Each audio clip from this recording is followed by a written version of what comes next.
In the tapestry of life, where every thread holds a story, America in Black and White emerges as a haven for the voices echoing through the heart of our communities. In this podcast, we wade through the rivers of our collective experiences, celebrating the vibrant hues of change brought forth by the whispers of hope and the roars of action. It's more than just a conversation. It's a journey into the heart of our society, illuminated by the light of those daring to dream and do. Join us, and let your voice be the melody that guides us toward a dawn where every color finds its place in the masterpiece of our shared destiny. Together, let's paint a future brimming with the positives that dwell in our minds and the actions that shape our.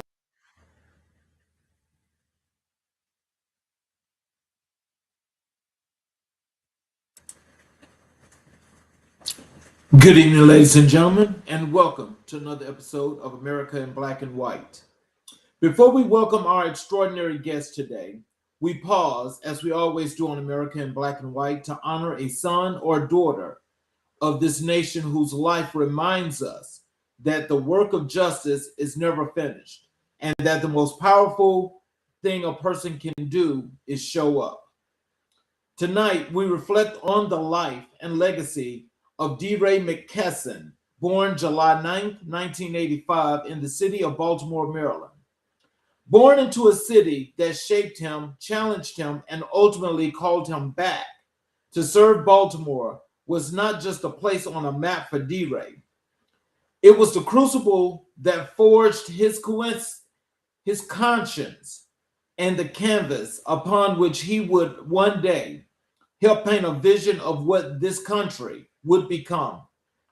From those early years in Baltimore, something was already forming in him, a deep, unshakable sense of responsibility to the people around him and a refusal to look away from injustice, even when looking away would have been easier.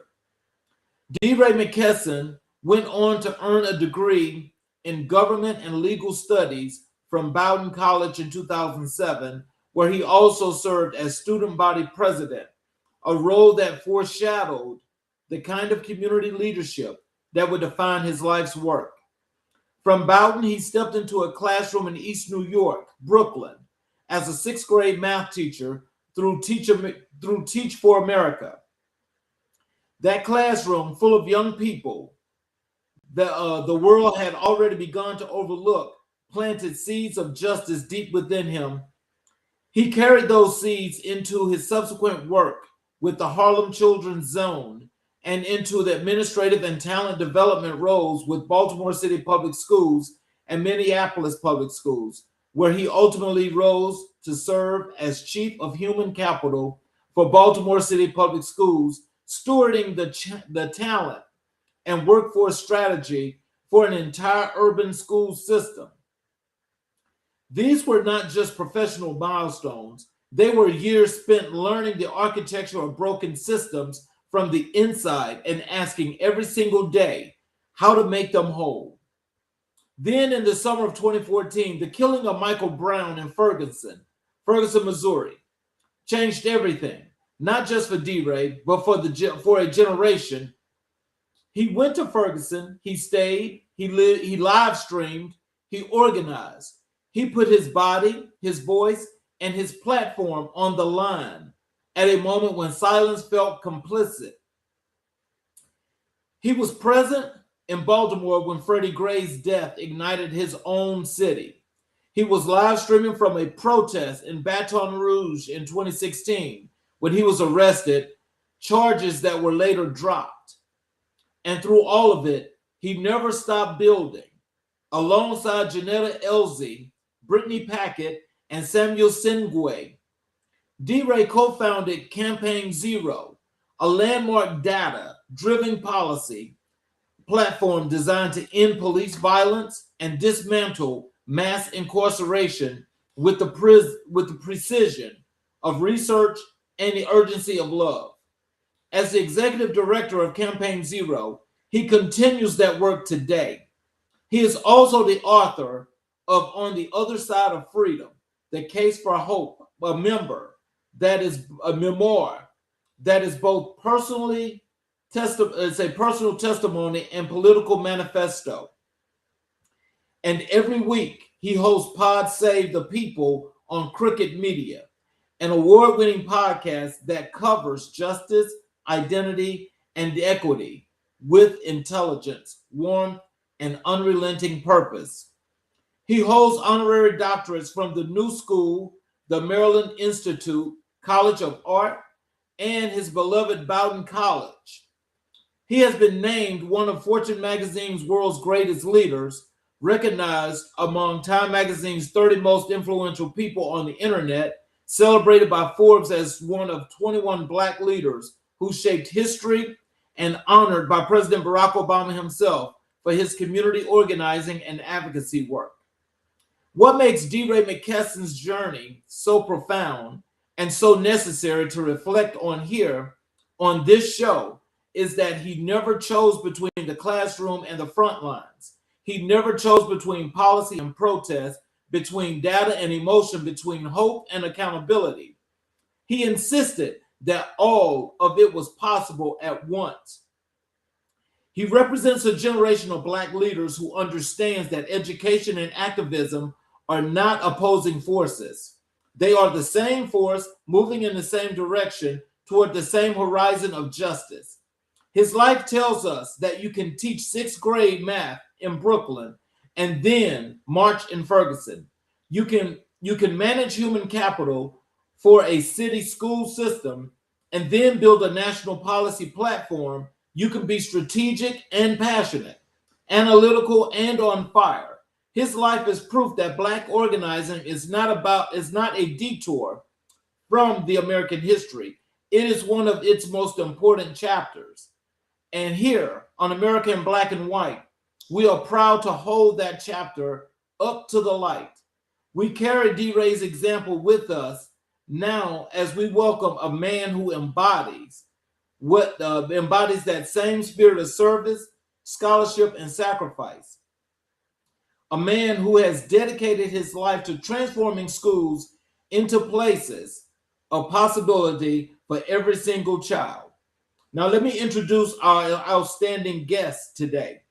Again, good evening and welcome. Welcome to America in Black and White. I'm your host, Charles Zachary King, and I am so deeply grateful that you choose to spend this time with us tonight. Whether you're watching on your screen, listening in your car, or streaming us from wherever life has taken you today, now you know that this space was made for you. This is a space for real stories, real conversations, and real people who are doing the sacred and often unsung work of building a better America. Every episode, we come together to listen, to learn, to be moved, and tonight, I promise you, you will be moved. I want to talk for a moment about possibility, about what it looks like when possibility walks into a room. Sometimes possibility looks like a new law, a new policy, a new movement in the streets, but sometimes, some of the most transformative times, possibility looks like a teacher. It looks like a leader who walks into a school building before the sun comes up and is still there long after the last child has gone home. It looks like someone who chose deliberately and passionately to stand in the gap between the world as it is and stand in the world as it should be, and to build that bridge with their bare hands, one student, one lesson, one relationship at a time. There are people in this country who understand that education is not a job. It is a calling. It is a covenant. And the ones who answer that call with their whole hearts, with their intellect, their empathy, their creativity, and their courage, they're changing the trajectory of lives in ways that will never fully be measured, but will always be felt. Tonight's guest is one of those people. He is a builder, someone who looks at schools and communities not as they are, but as they could be, and then goes to work. He is a bridge connecting students who have been told they cannot with educators who believe they can. He is an advocate, someone who does not wait for the system to get it right, but who pushes, challenges, and transforms from within. He is a mentor, a visionary, a voice for the voiceless, a champion for the children that too many systems have given up on.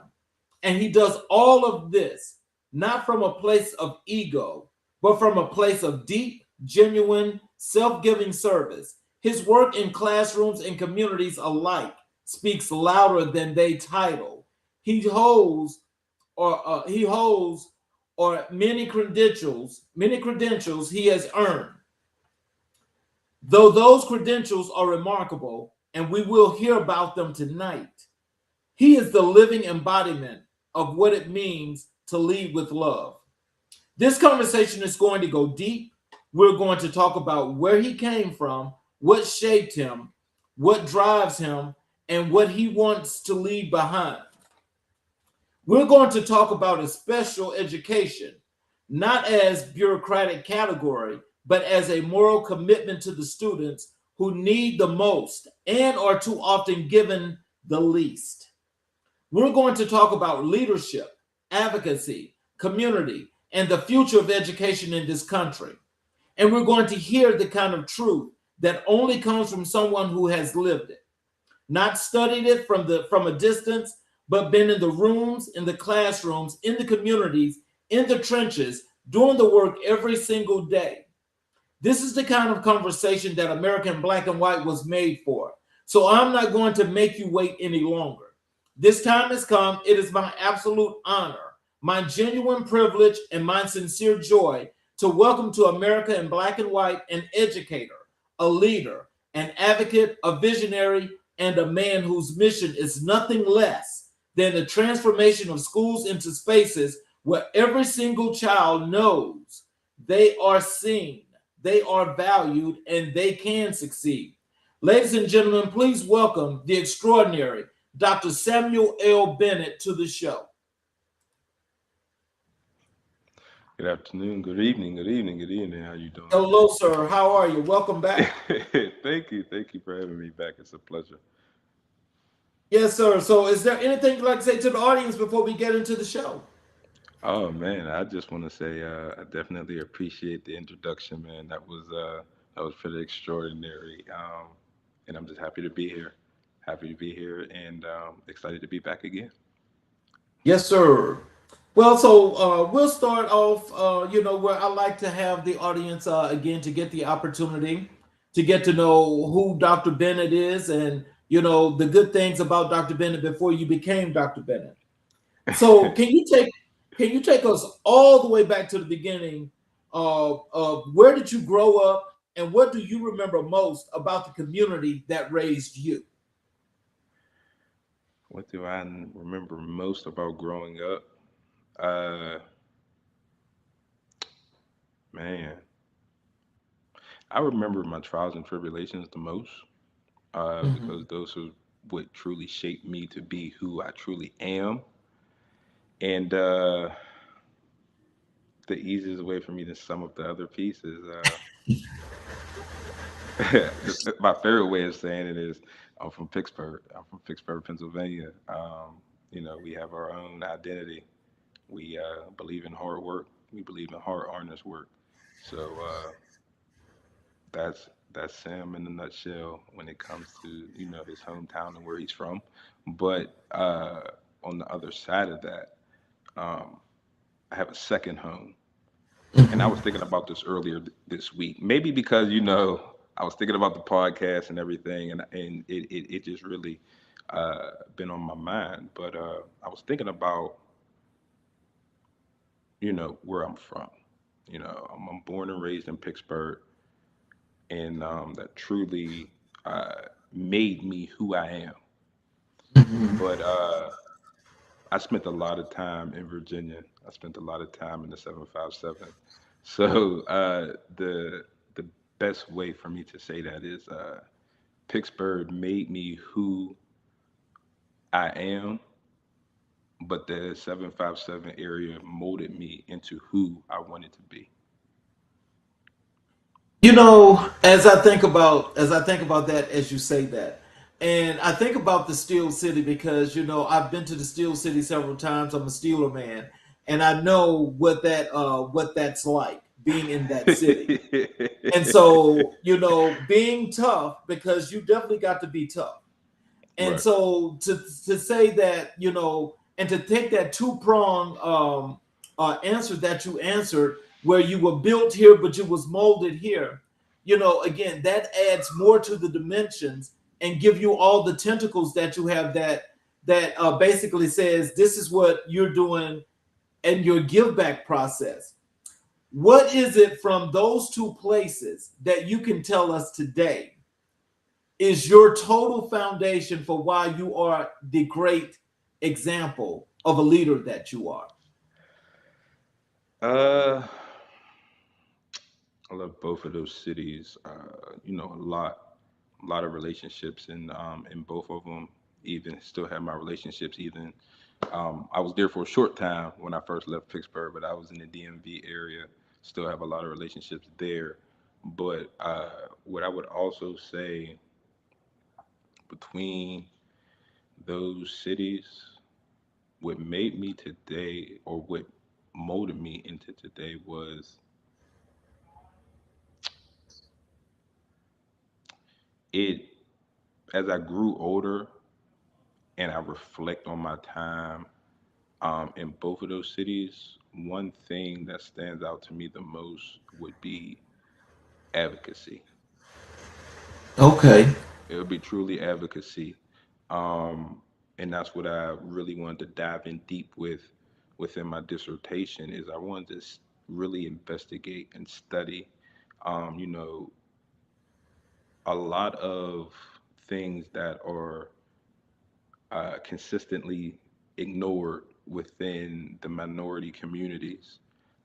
So for me to see that in two different areas that mean the most to me, that is something that resonates most to me. So within my time, even in Northern Virginia, so I'll just say Pittsburgh in Virginia, I'll say just advocacy. That's where it really brought it together for me. So, who were the people in your life, family, neighbors, teachers, mentors, who had the most profound impact on who you became? What did they give you that you still carry today? Man, that's a loaded question because I have some relationships, and I truly mean this from the depths of my heart. The relationship that I still have today um, truly molded me. I grew up single mother. She's a fantastic mother. She's a fantastic mother. But even with my dad gone, for some time, um, I had a lot, but it didn't really start rolling until I actually met my uncle, which is my dad's baby brother. So I think I met him. I was probably about 11 years old, and then he's the one that really got me going. Making me stay focused on the main thing and keeping the main thing. But even outside of my uncle, I had a blessing of working with a group of men, which brought me to Northern Virginia, which was called at the time called College Prep World. And it was cool to work very close with the Vic family, with the White Vic and Raymond Washington. And I still have very good relationships with them today. But my time in the DMV area, that's what football is what brought me down to that area. Okay. I wanted to work with those gentlemen. I wanted to, I'm not even gonna lie, I just stepped out on faith, and me and Raymond, trainer, uncle, everything under the sun. He's like a family member to me. I still talk to him today, actually. And and I remember having a conversation with him. I said, "Man, listen, I don't know nobody down here. You said you have something for me that I can utilize my talent. So I'm stepping out on faith, and I'm moving, down in this area from Pittsburgh." And it just took off from there. I loved the area, truly loved it. Had a lot of great relationships was doing very well in football. Unfortunately, my time was cut short because my mom had taken a job down in the 757 area. So that's what brought me down to Hampton High School.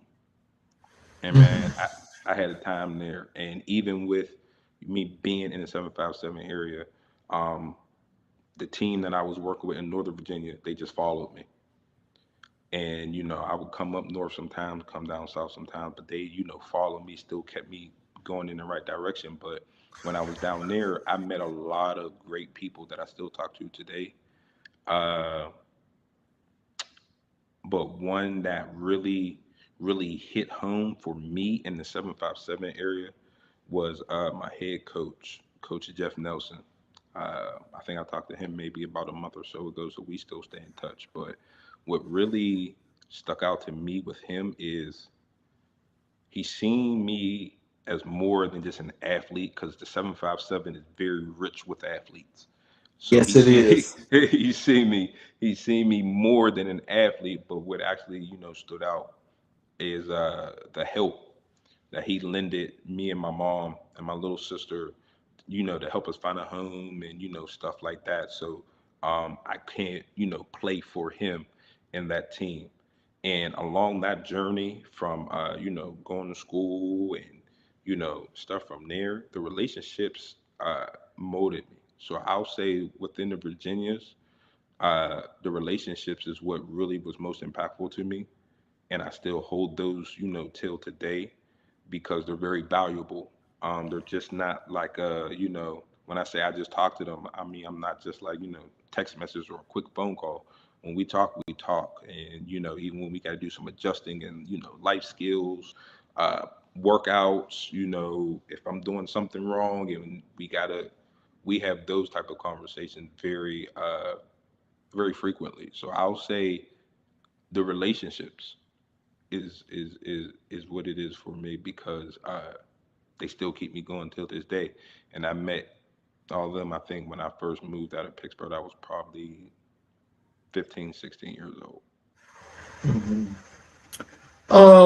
Describe the young Samuel Bennett before the degrees, before the titles. What kind of kid were you, and what did you dream about? I mean, I think I was a normal kid.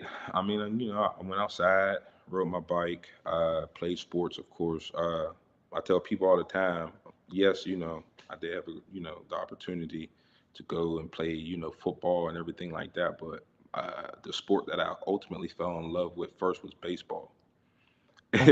And I say that all the Okay. time. I was like, man, I wish I would have kept playing baseball. Not saying, I would change my time with playing football, but I was like, man, I actually miss playing baseball. So, stuff like that, I did as a kid. Pretty much, about it. Always been a Steeler fan, from birth. So no matter where I would be in Pittsburgh, Virginia, Punta Cana, or Mexico, I'm watching the Steelers. So Okay. that's never changed. But that's just young Sam. I just played, and I was a gamer as a kid. I grew out of that more, as football and training, took off. But what did I dream about the most as a kid? Uh, to be honest with you, I think having a family is what I dreamed about the most. Um, because I didn't know what it looked like, didn't know how everything was going to unravel. Just wanted to see how that was going. But I think I would say I probably dreamed about the type of family I wanted to be, type of husband I wanted to be, stuff like that. I was always told I was always ahead of my years, and I was always thinking about things that other people typically don't think about for their age. So that would probably be it. So, were there moments in your childhood or early years where you felt like the world had underestimated you, or where you witnessed others being overlooked? How did those moments shape your perspective? Uh, you mean from like from a younger age or from now?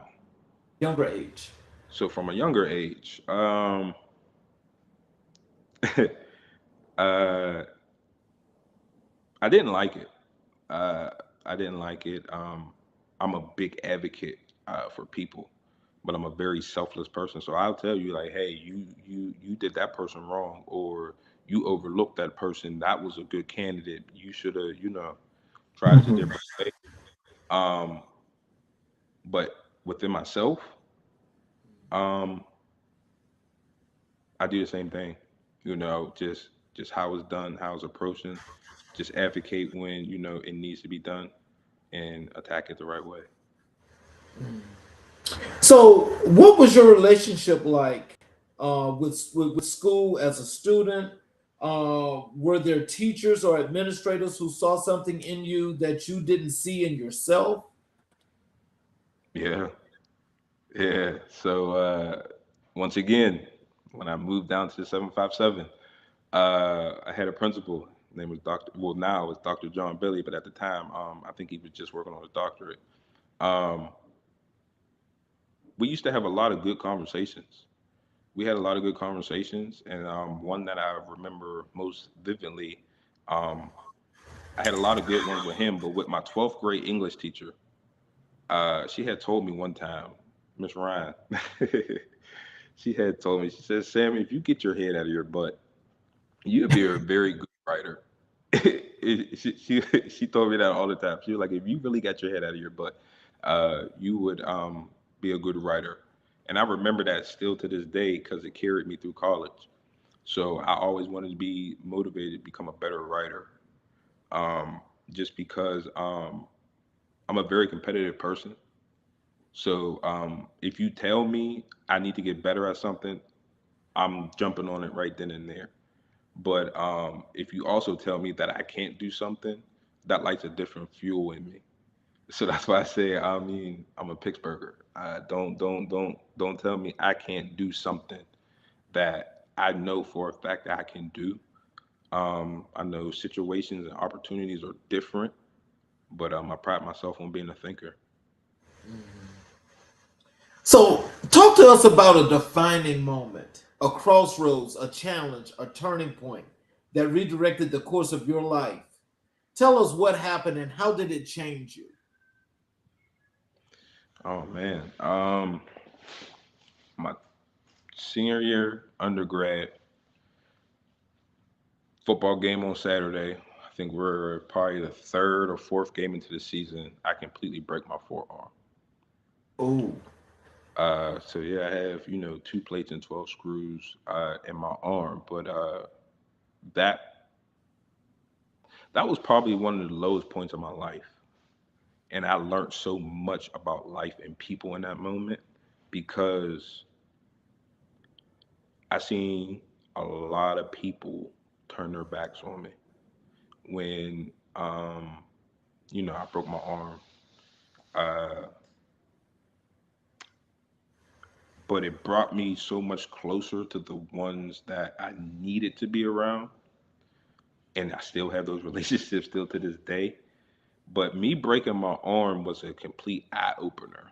I had to completely learn how to use my left arm again, and it taught me the power of patience. Uh, it taught me how to think outside of the box. It taught me how to be very intentional in everything that I do. So breaking my arm in college, it I think that was the biggest eye opener in my life. I'll say that.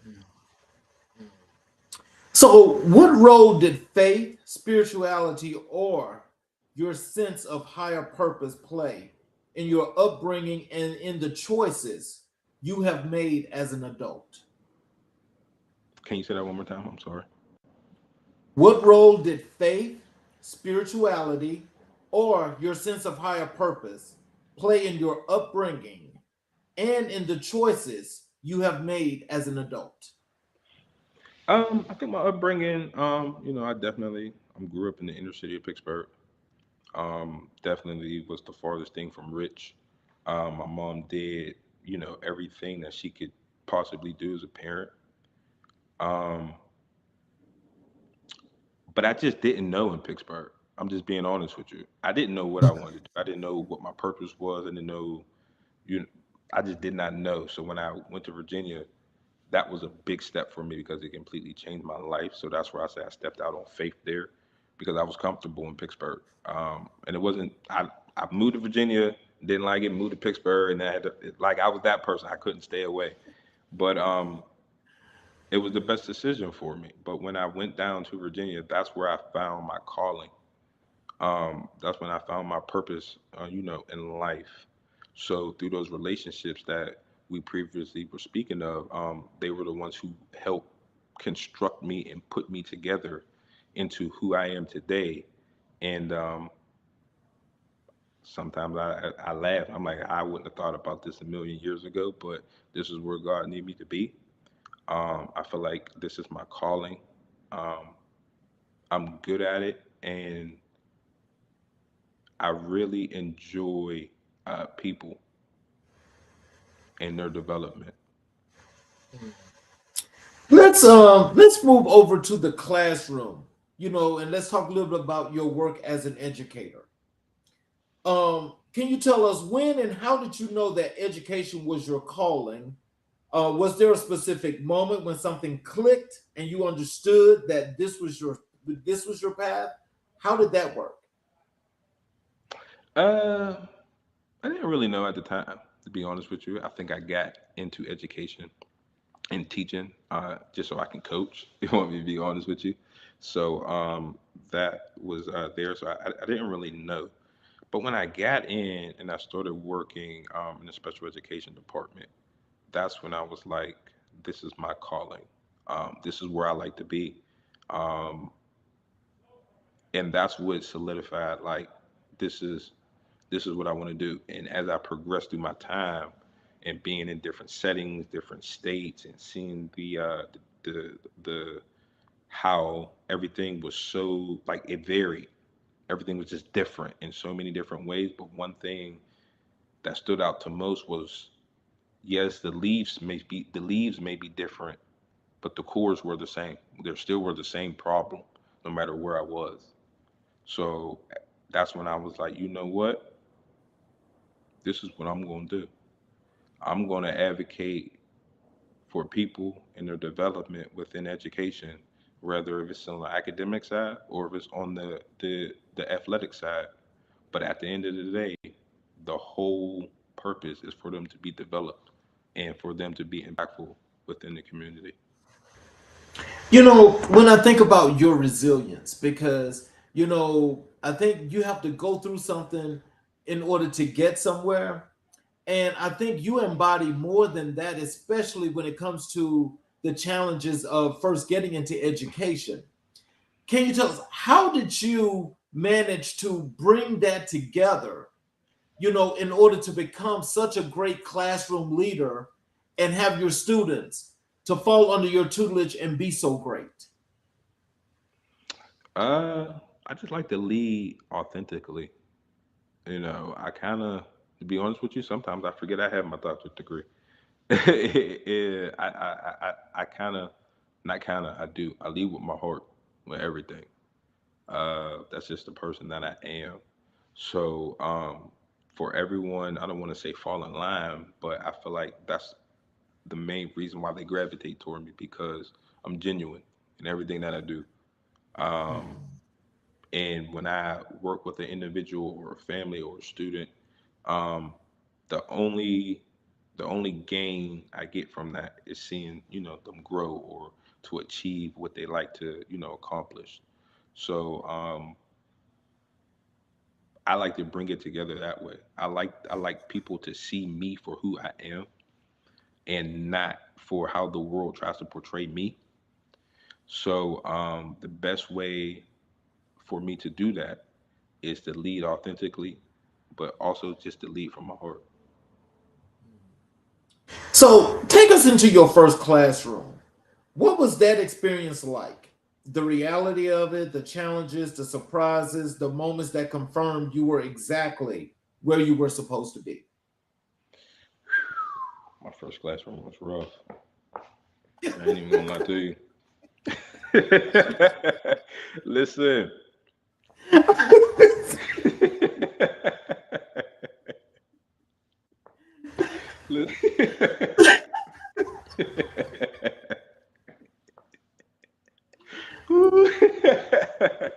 Listen. So my first classroom, right? My first classroom, I dealt with my first federal special education court case. Year Wow. one. Year one. Wow. Year one. That's what Wow. stamped me. I tell you, Virginia did a lot for me in my life. That's what stamped me as a special education educator. That moment right there. And then to find out the purpose behind it, Hmm. that's what lit a fire under me that's still burning 10 years later. So That situation. is so did that give you purpose? Did that give you meaning? What exactly did that spin into you that made you so much better? I said I'm going to completely rewrite the narrative based off of that last conversation I had with that lady. And once me and the building principal at the time, once we figured it out, because we had a conversation before we went into this last meeting, I was dismissed from that last meeting. And the county office came to my classroom and they said, "You're going to take 2 days off." Wow. They said, "You've been in teacher pre planning is the week before." And we started in about August. We started meetings that Thursday, started school on Monday. I was in a meeting 2 to 3 times a week, minimum 3.5 hours. Oh, oh my And it God. and it ran from August to the second week of March.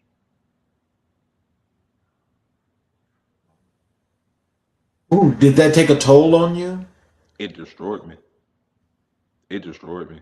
And then it even got to a point to where even my wife had to tell me, and we still talk about it till this day. She says, "You will not do any work at home." Because I would be up till 12, 1 o'clock in the morning, then still trying to go to the gym at 3. I was miserable. So I am very big on sticking straight to that. Like sometimes you got to work from home, and when we have to do that, we have to do that.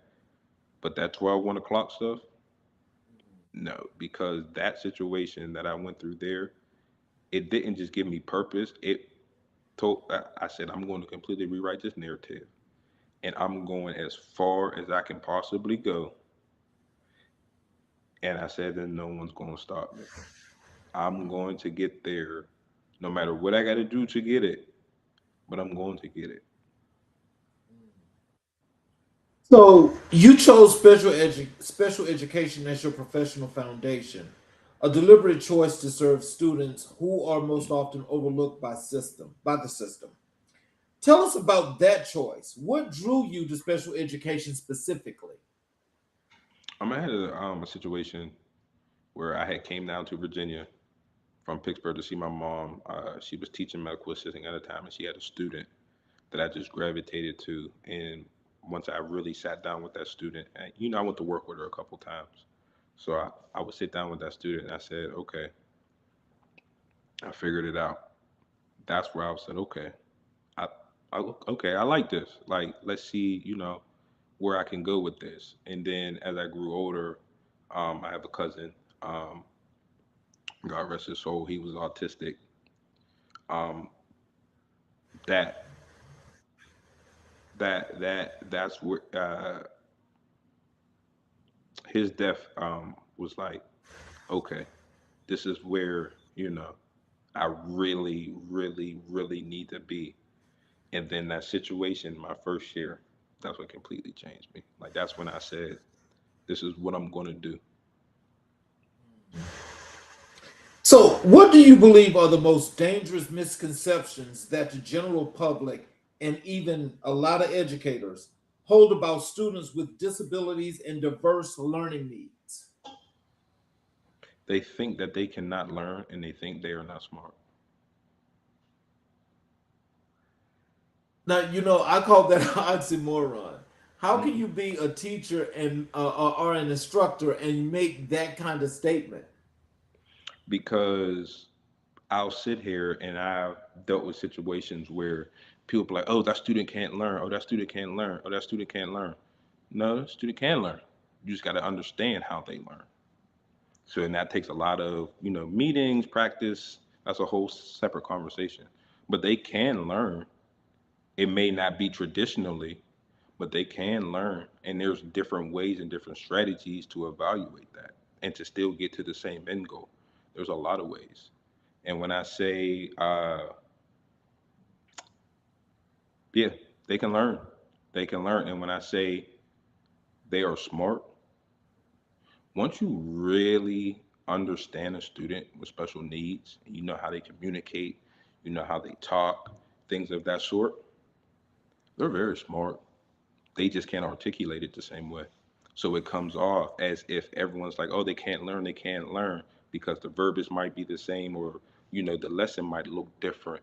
But if you understand it through their lens, they're very smart. You know how everyone say, autistic students are very smart, but they're not really seen that way because the way that their body is being adjusted to a disability. You might have a student where they're like, oh, they're not they're physical, they can't do this. I'm like, no, she's hitting you hard because she has sensory issues. So she doesn't know that she's hitting you that hard. To her, you just said, hey, you have to tap my shoulder. She tapped your shoulder. But you totally negated the fact that she tapped your shoulder because you felt like it was too hard. But you also got to understand she has sensory issues. So there's a lot of ways to really unfold that onion. So for me, it kind of it kind of burns me out when they say, "Oh, they can't learn because they can't." Oh, that's not, that student has a disability, so they're not smart. No, they are. They just learn differently than you. Dr. Bennett, when I hear you say that, I wish that a lot of teachers or instructors, that when they're teaching classes, especially with, it doesn't matter if it's a kid with disabilities or just a regular class, that if they really took the time tonight to, as you say, to really understand the students, but also to learn how to differentiate between each student. I think that would make so much of a difference. Mhm. But when we think about education today, why do you think we have so many of these teachers, instructors that are like they're like just all over the place? And a lot of it's not good for the education system. Why do you think that's so? Uh, I feel like we have gotten away from teaching and focusing too much on the business aspect of it. There's not a lot of love in the schoolhouse anymore. Everything is systematic. Hurry up, go to class on time, don't talk, don't move, just sit there. So, it's different. So for me, um,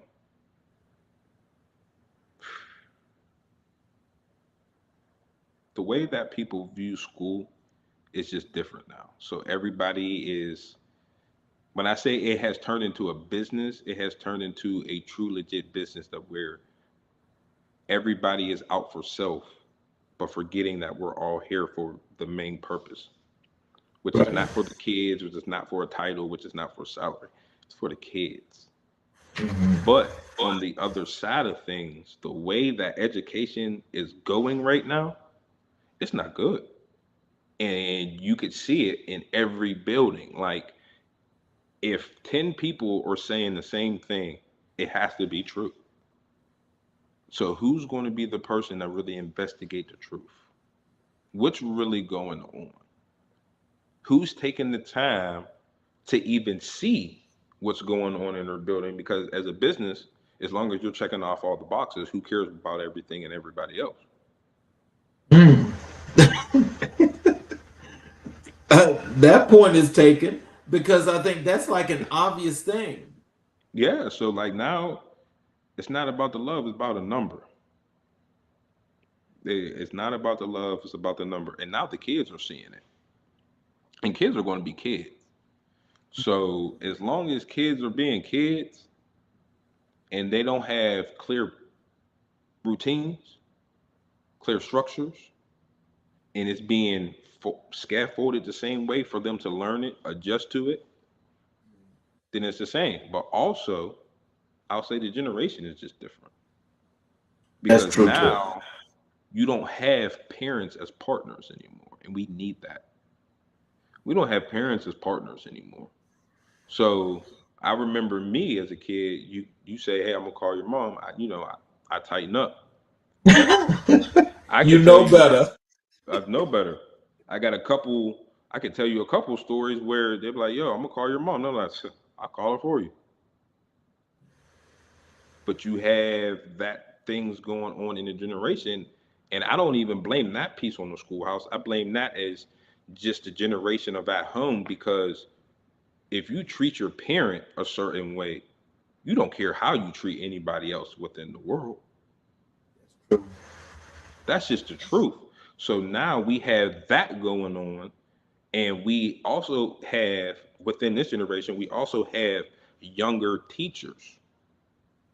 So now you have young parents with older kids coming into the schoolhouse where they have teachers 25, 26, some are 30, some are freshly, freshly in the game. And because these students are at home talking to their moms any type of way, things of that sort, what do you think they're going to present to you in the schoolhouse to a person, if you want to be technical, because of how the things are going, they really don't have to answer to them. So I think it's a lot of ways to peel that onion, and it's definitely a sharp sword. But I just think the generation the generation is different. The standard is no longer the same. So tell us in this situation here, as we're discussing this, what is your approach to those situations? How do you make it work for you? What makes your system so different from these other teachers? um what makes my system a little bit different is just, even though I am leading authentically and from my heart, I'm firm, friendly, but I'm fair.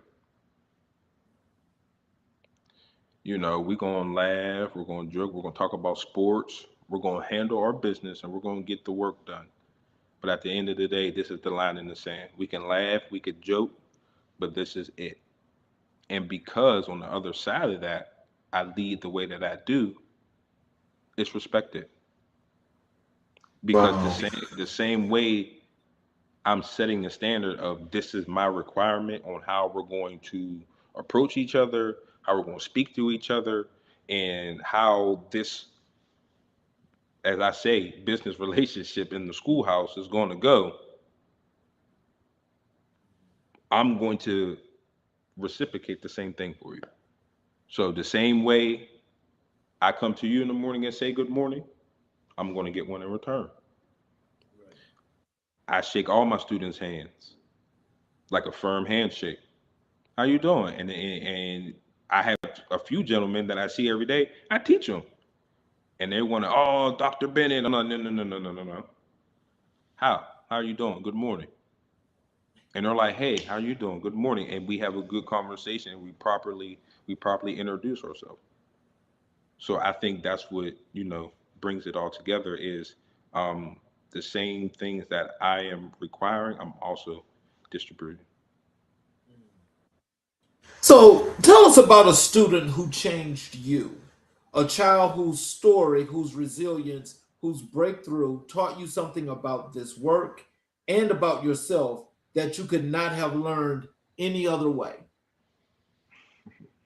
Student.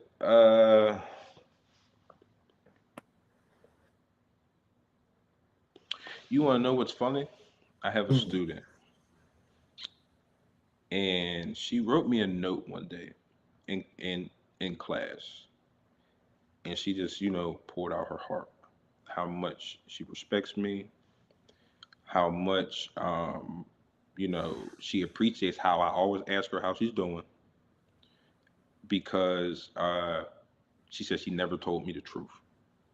She always told me she was fine and things of that sort. And then, the girl was like, sometimes I go to sleep and I cry at night because I feel like I can't say this and I don't know how to, maneuver here. And because she was one of my students, I knew her academic difficulties as well. So I said, okay, this is what, I have to do. But at the same time, I've carried that note in my backpack for about probably about 6 years now. And occasionally, I'll be cleaning out my backpack and I'll come across it and I always look at it and I'm like,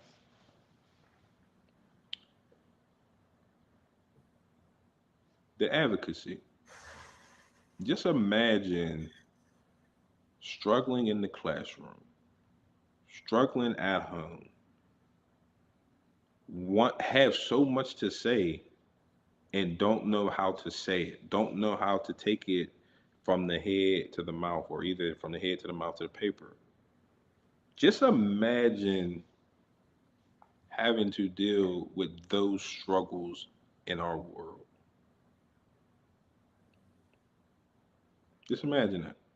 Just imagine having a struggle in all the outlets you should have as a kid. Your home should be an outlet. School should be an outlet. And no matter where you go, because you spend 8 hours of your day at school. So during the school year, you're at school more than you're at home throughout the day. So just imagine having to do that and still have the goals and the aspirations that she had, even though she has told me that she did not think she was going to be able to achieve her goals because of her academic deficits. So that's what really, it keeps me grounded at work. Let's um let's talk a little bit about the principal's office and beyond your work in leadership. Walk us through the transition from classroom educator to educational leader. What prompted it? What did it feel like? And what did you discover about yourself in the process? Oh man. Um, leadership, leadership was, the classroom was fun, but my time in leadership was very valuable because man, I learned a lot from the administrative side that teachers don't see within the classroom. So, going from the classroom to administrator was very valuable to me. But being an administrator was probably the most impactful because I had to learn on the fly. uh, the gentleman who got me into leadership, I still talk to him today, and a lot of things that he taught me, I was able to still carry with me that I still use today. And I had said something one time, and he was moving. As an administrator, you really don't get the chance to sit still at work. You're usually on your feet. And he had asked me a question, and I gave it back to him, and he answered it like as he was walking past me. And he looked at me. He said, "Oh, Bennett, you ain't gonna be able to work for me if you." He was like, "Oh, Bennett, you ain't gonna be able to work for me if you think that's slow." I was like, "Okay." But as I grew in the leadership, I understand that now because everything has to be very precise and it has to be done quickly because there are possibly four administrators in a building that holds 1,000 plus students. Oh, wow. That's a big school. Possibly, sometimes things work like that. When it all comes down to it, and I'm sure there's some structures, underneath to kind of support that. But just think about it: the people who make the final decisions in the building are the principal and the assistant principals. Let's say there's four of them, but the ultimate decision making comes down to the principal. So having to work really quick and have to lead with love and with your heart with every single student, granted, because there could be a million of them, we don't have that much time to sit with one, but you got to be on your toes 100% mentally in tune for every single student with a different situation coming from a different background. And when you add in the staff, you have to take care of them as well. So that right there is one thing that I remember today, and I still say it, can't think too slow. Got to be right, but you can't think too slow. So, so you operate on belief that leadership is service. Where does that philosophy come from? How does it show up in the way you lead day to day? It's a service. I am a member of Alpha Phi Fraternity Incorporated, um, my beloved fraternity. Service is something that we do, but the development that I get from there are the same things that I put within my buildings or whatever setting I'm in. So service is the main thing that to me speaks to authenticity. It's just service. You know, we have gotten out of a time of just lending a good hand to somebody with nothing expected in return. Just service. Just you see somebody in need, help them. You have more young kids mugging and robbing old ladies in the parking lots of the grocery store instead of walking her to her car and helping her with the bags. Just general service with no expectation of anything in return. And that's just how I truly feel um, I want to be. I want to be known for. Um, I don't want to be known as the guy who just sits around with his hand out and don't really look for anything. That's just something I don't want to do. So service is big to me. So, when it comes to your leadership, what does leadership mean to you, and how do you implement that leadership? What does leadership mean to me? Um, Leadership to me just means empowering people to do the things that they think they cannot achieve on their own. Giving them the different strategies, giving them different avenues, providing different opportunities for them to collaborate, for them to come together as a collective and realize that we cannot do this work by ourselves and we definitely need to be together. So, how do you build school culture? Not just mission statements and slogans, but the kind of deep living culture where excellence and care are genuinely felt by every person in the building. Wow, that's a big question. Culture is big in every organization that you're in, but for me,